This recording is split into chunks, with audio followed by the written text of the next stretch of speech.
Sveiki, sveiki. Ačiū, kad stebit mano kanalą, prenumeruojat, ačiū, kad spaudžiat patiktuką, ačiū, kad komentuojat, kuo nudžiugins mūsų rytojus. Tuo aš jums pasakysiu. Įsirinkit, kaip jūs mėgstat iš tų 4 kortų. Čia dar mano mintys kažkur pasiklydę. Skubėjau, bėgau po reikalų. Jum viską pranešt. Oi, o taip pat. Pirmasis variantas gauna tokį didelį gerą pentaklį.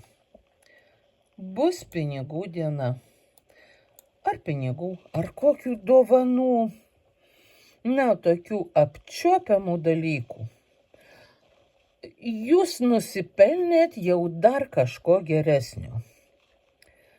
Jūs mokat dirbt, mokat taupyt, mokat investuot. Dar visokių dalykų mokat padaryt, kad jūsų pinigai augtų ir didėtų. Ir jūsų turtai tiek, kiek jums reikia, būtų visada. Žinot, kartais būna, kad va tuo tarpu, kaip ir viskas yra tvarkoj ir visko užtenka. Ir paskui jums kyla mintis dar kažką įsigyt. Vat, tai galbūt jums tokia mintis ateis, galbūt tą, ką jūs norite įsigyt, jums ir padovanos. Arba jums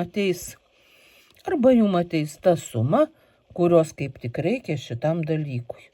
Arba tiesiog gausit dovaną, kaip jau sakiau pradžioj.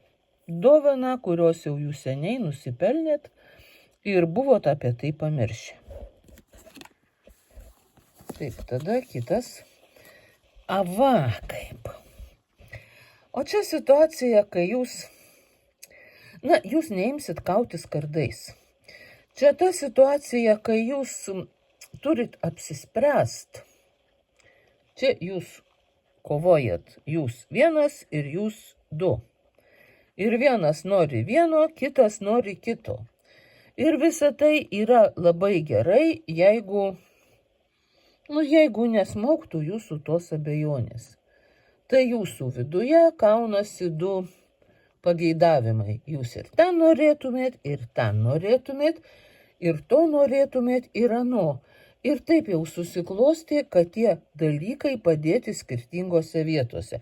Būtų labai gerai, jeigu jūsų 2 draugės arba 2 draugai švęstų gimtadienį kartu ir jūs ateitumėt į tą vietą, kur jie švenčia ir abu pasveikintumėt. Bet būna ir taip, kad reikia ir ten, ir jums reikia pasirinkti.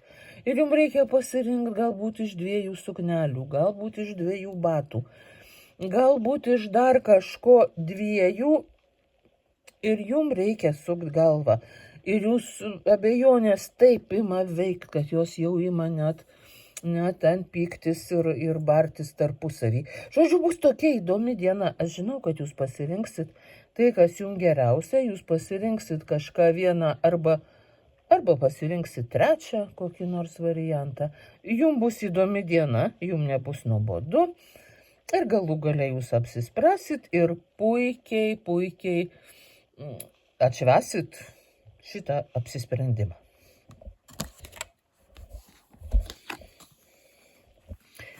Trečiasis variantas eis pailsėt. Jūs jau nusipelnėt poilsio, jūs jau daug dirbot, jūs jau daug visko padarėt, jūs visais pasirūpinot. Jūs atlikot visus dalykus, kuriuos privalėjot atlikti, jūs pasijutot pavargę, arba jūs panorot šiek tiek pasislinkti nuo viso triukšmo, pailsėt nuo informacijos, pailsėt nuo visokių garsų, gandų,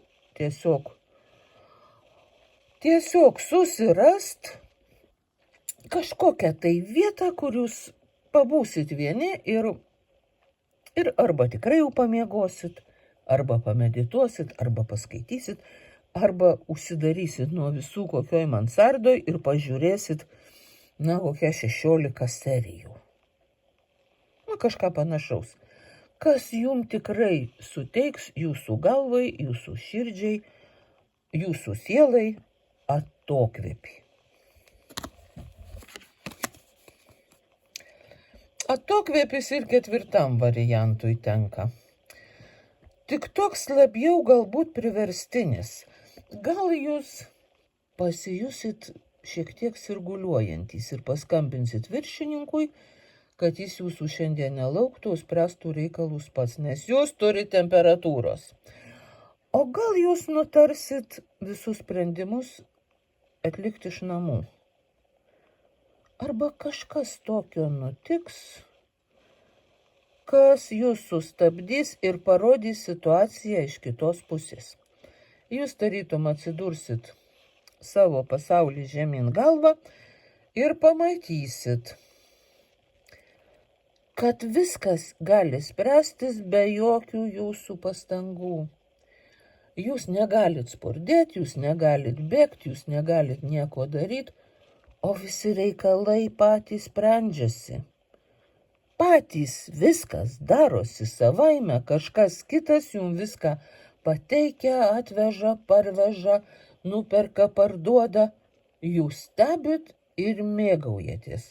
Ir supatės savo. Šitoj pozicijoje. Labai įdomi diena, jeigu jums kas nors sutrukdys judėti. Kas nors tokio nutiks, kad jūs turėsit būti vienoj vietoj, apsidžiaukit ir stebėkit. Viskas įvyks puikiausių būdų be jokių jūsų pastangų.